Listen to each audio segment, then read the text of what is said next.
जम्मू कश्मीर के तवी ब्रिज पर एक भीषण हादसा हुआ। आप साफ तौर पर देख सकते हैं, एक गाड़ी है वैगनार, और वैगनार में से जिस तरीके की टक्कर जो है वो बजी है, पैराफिट के साथ ये टक्कर जो है वो बजी है, और बहुत सारा जाम जो है यहाँ पर लग चुका है। संभावना थी, और यहाँ पर ट्रैफिक प्रशासन मौके पे ही मौजूद है। तस्वीरें साफ तौर पर आपसे ये बयान करते हुए, दिखाते हुए कि आप देखिए कि किस तरीके से यहाँ पर ये तस्वीरें नजर आ रही हैं, जिसमें डैमेज हुई है, गाड़ी डैमेज हुई है। ट्रैफिक प्रशासन यहाँ पर है, लोग बातचीत करते हुए देखते हुए साफ तौर पर नजर आ रहा है। जब भी इस तरीके के हादसे होते हैं, इस तरीके के हादसे होने के बाद ट्रैफिक प्रशासन हमेशा ही तेजी में काम करना शुरू करता है। अन्यथा इसका काम हमने एक ही देखा कि जब भी कोई विदाउट हेलमेट जाता है, उसका फोटो खींचकर आगे भेज देते हैं, उसको 1000 रुपए का चालान आता है। लेकिन सवाल यहाँ पर यह खड़ा होता है कि ट्रैफिक प्रशासन क्या उसी वक्त काम करना शुरू करता है जब जम्मू कश्मीर के अलग अलग इलाकों में कोई भीषण हादसा हो जाए? जैसे ही 44 लोग मर गए थे, बस खाई में जाकर गिरी थी, वैसे ही एसएसपी ट्रैफिक जो है हरकत में आए थे। और जैसे ही एसएसपी ट्रैफिक हरकत में आए, हर 1 किलोमीटर पर एक ट्रैफिक प्रशासन वाला देखा गया, अलॉन्ग विद जेके पुलिस, और नाके जबरदस्त लगाए गए।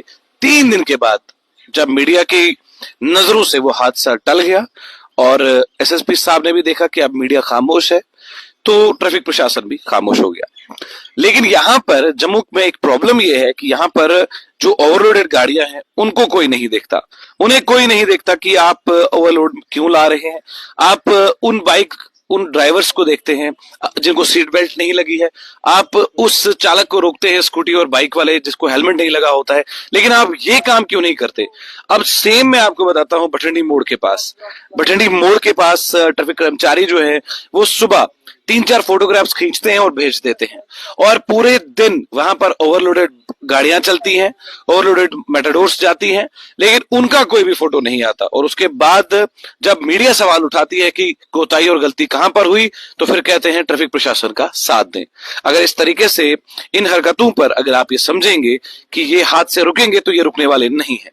अब आप रैश ड्राइविंग के लिए चालान निकालते हैं, रेकलेस ड्राइविंग के लिए चालान निकालते हैं, ड्रिंक एंड ड्राइव के लिए चालान निकालते हैं, लेकिन आप ट्रैफिक प्रशासन से ये क्यों नहीं कहते कि आप फोटो खींचना बंद करें, ओवरलोडेड गाड़ियों को रोकें, उनको डायरेक्ट सीज करें। लेकिन आप बाइक वाले को रोकेंगे, कोई बेचारा गरीब होगा उसको रोकेंगे, लेकिन जो बड़े लोग हैं, बड़ी गाड़ियां देखने वाले लोग हैं, बड़ी गाड़ियां चलाने वाले लोग हैं, उन्हें कोई नहीं रोकता। ये बहुत ही शर्म की बात है। ये तस्वीरें पहली बार नहीं है जो आप सोशल मीडिया पर देख रहे हैं। ऐसी जैसी हजारों लाखों तस्वीरें हैं, और ऐसी जैसी हजारों लाखों तस्वीरें होने के बाद न जाने कितने घरों के चिराग जो है वो बुझ गए हैं, लेकिन ट्रैफिक प्रशासन टस से मस नहीं हुई। और लोग सिग्नल तोड़ते हैं, हादसे का शिकार होते हैं, तेज चलते हैं, हादसे का शिकार होते हैं, 360 की ड्रिफ्ट मारते हैं, हादसे का शिकार होते हैं। उन बच्चों से क्यों नहीं पूछा जाता जो नाक के नीचे से ट्रैफिक प्रशासन के निकल जाते हैं? उन लोगों से क्यों नहीं पूछा जाता जो जम्मू कश्मीर पुलिस और ट्रैफिक पुलिस के हाथों से आरसी छीन कर भाग जाते हैं? उन लोगों से नहीं पूछा जाता। लेकिन आप किसी गरीब को रोकेंगे, आप गरीब को रोकने के बाद ये कहेंगे कि कड़वे हैं लेकिन सही है। उम्मीद करूंगा कि आप जल्द से जल्द इनका जवाब जो है वो देंगे। देखते रहिए भाऊ एक्सप्रेस, आके वाफ्ता आपके साथ जम्मू से।